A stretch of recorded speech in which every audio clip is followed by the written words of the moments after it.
Good morning, Math 11. Today our lesson is on solving rational expressions. When you're solving rational expressions, you have to take the following steps. Step 1, factor each denominator. Step 2, find the LCD. And once you find the LCD, you can state your restriction. Your restriction will always be on the LCD. Step 3, you're going to multiply each term with the LCD. This helps to get rid of your denominators. That way, you're dealing with a linear equation. Step 4, solve for the unknown. And step 5, just like radicals, you have to do a check. Once you get an answer, you have to plug your answer into the original and check for extraneous roots. I'm going to do 4 examples with you. First example, x plus 4 over x equals 4. So first step is to factor your denominators. I don't have two denominators, and x I can't factor. But I always tell the kids to put a 1 here. So if it looks like every single term is in a fraction form. Step number 2, find your LCD. My LCD in this question is x, so I'm going to multiply every single term with x. So I'm going to multiply this fraction with x. I'm going to multiply this fraction with x. And I'm going to multiply this fraction with x. When I do that, now I have to eliminate. It becomes x times x is x squared divided by 1. So I'm left with x squared. Then I have x times 4, which is 4x divided by x. So the x's cancel out. I'm left with a positive 4. And then I have x times 4 divided by 1, which leaves me with 4x. Now my equation becomes linear. I have no fractions. It's a quadratic. I want to bring all the terms to one side. So I get x squared minus 4x plus 4 is equal to 0. And now I ask myself, now I have to solve this. I can either factor it or I can use my quadratic formula. In this particular case, this question can be factored. If I factor this, it becomes x minus 2 equals 0, which means my x is equal to 2. And my restriction up here, my LCD was x. Therefore, my restriction is x cannot equal 0. So far we're okay, but you have to do a check. In order to do a check, I take what I found for x and I plug it back into my equation. It becomes 2 plus 4 divided by 2, which gives me 2 is equal to 4. 2 plus 2 is 4 is equal to 4. That works. Therefore, that is the solution to the first question. If when I did the check it didn't work, then we would call it a extraneous root. Our next example is x plus 18 over x plus 7 equals 4. First step, let's factor our denominators. That is non-factorable. There's no denominator here, so I'm going to put imaginary 1. There's no denominator here, so I'm going to put imaginary 1. Okay? So my second step is to find my LCD, which is x plus 7. And I can find my restriction, which means if my LCD is x plus 7, it means x cannot equal negative 7. So I got my restriction, I got my LCD. Once I've done that, the next step is to multiply every single term with x plus 7. That means I'm going to multiply this with x plus 7. I'm going to multiply this by x plus 7. And I'm going to multiply this by x plus 7. Okay, so it becomes x plus 7 times this divided by 1, which leaves me with x times x plus 7 plus. Here I have x plus 7 times 18 divided by that. My x plus 7s will cancel out and I'll be left with 18 equals. Here 4 times x plus 7 divided by 1 leaves me with 4 times x plus 7. Okay, and if you look at it, when I multiply with my LCD, all my denominators are gone. And my solving becomes easier. So my next step is to distribute. So I get x squared plus 7x plus 18 And then I get 4x plus 28. I have an x squared and x, so I want to bring all the terms onto one side. So I get x squared, I minus 4x, I minus 4x. I minus 28, I minus 28. That gives me negative 10 equals 0. So once I've collected all my like terms, I end up with x squared plus 3x minus 10. It's a quadratic, so I can factor it, or I can use my quadratic formula. This one is factorable, so my factors would be x plus 5, x minus 2 is equal to 0, which means x is equal to negative 5 and positive 2. First thing I want to do is check with my restriction. They're both safe with my restriction. My next step is I have to check. If I check my negative 5, I plug it in.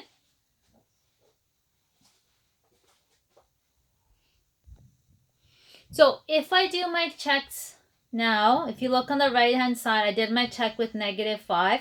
So it becomes negative 5 plus 18. Negative 5 plus 7 gives me 2. If I reduce 18 over 2, I get 9. Negative 5 plus 9 gives me 4. So 4 is equal to 4. So negative 5 works.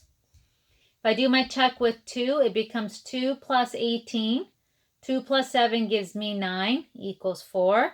18 divided by 9 gives me 2. So 2 plus 2 is 4.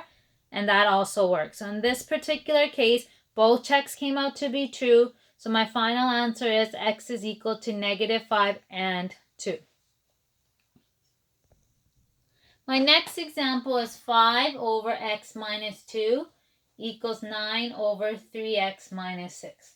One thing you'll notice in this question is that I have one fraction, equal sign, and a second fraction. So there's only one fraction on both sides of my equal sign. If that is the case, this question can be easily solved by cross multiplying. I can take this, multiply up here. I can take this and multiply up there. So it becomes 5 times 3x minus 6 is equal to 9 times x minus 2. But you can only do this if there's one fraction on both sides of your equal sign. Now if I solve, I distribute, I get 15x minus 30 is equal to 9x minus 18. I take away 9x, I take away 9x, that gives me 6x equals, I add 30, that gives me 12, and I get x is equal to 2. Now I have to check, but before I do a check, I have to find my restrictions. So in this case here, this is factorable, so it'll be 3 over x minus 2.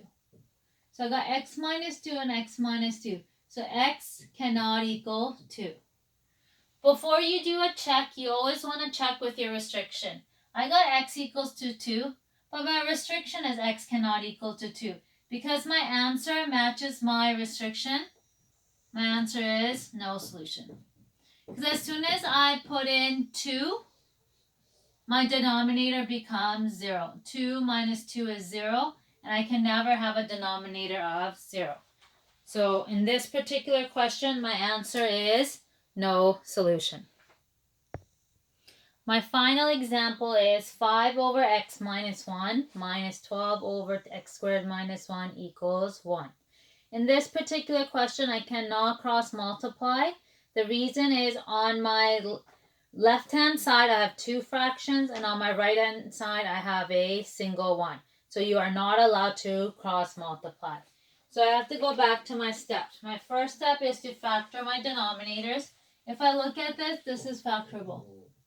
I can factor this as x plus 1, x minus 1. Okay, my second step is to come up with my LCD. This one is all by itself, so I'm going to put a 1 because it's like having a denominator of 1.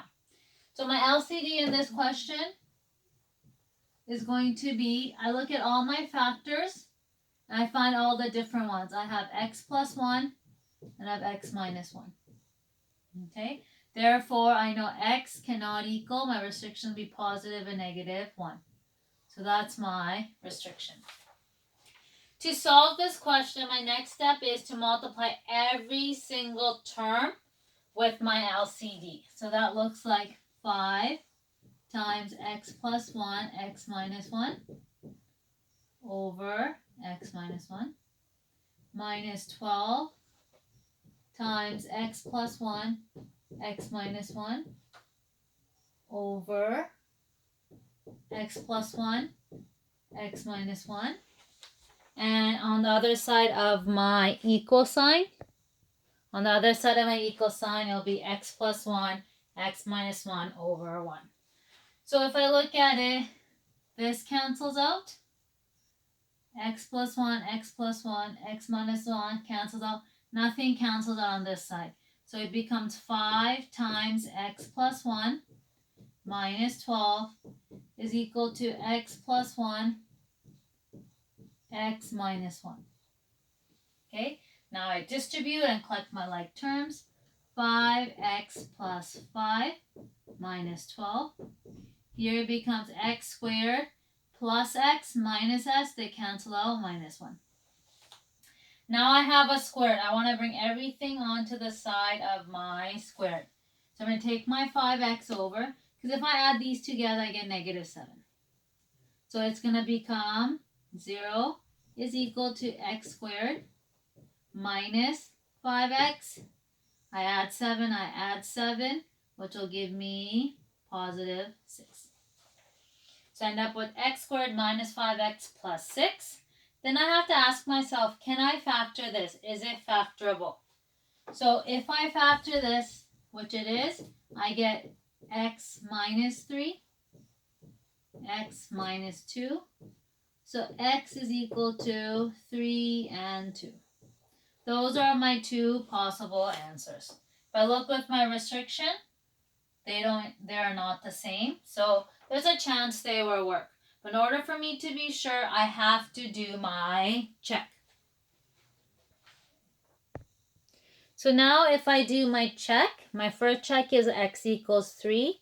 So 5 over 3 minus 1 gives me 2. Minus 12 over 8 equals 1. In order to subtract, I need a common denominator, so I have to multiply my first fraction by 4, which gives me 20 over 8, minus 12 over 8. When I subtract, my denominator stays the same, and 20 minus 12 gives me 8. 8 over 8 is equal to 1, so x equals 3 works. Then I do my check with 2.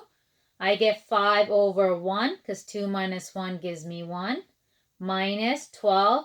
2 squared is 4. 4 minus 1 gives me 3 equals 1. I need a common denominator, so I multiply my first fraction by 3. I get 15 over 3 minus 12 over 3, which gives me 3 over 3 equals 1. And that's true, because 3 divided by 3 is 1. So x equals 2 also works. So my final answer for this question is x is equal to 3 and 2. So again, checks are very, very important. If they don't work, that means it's an extraneous root. If you have any questions or concerns, please email me or send me a message on Teams, and I'll get back to you as soon as I can.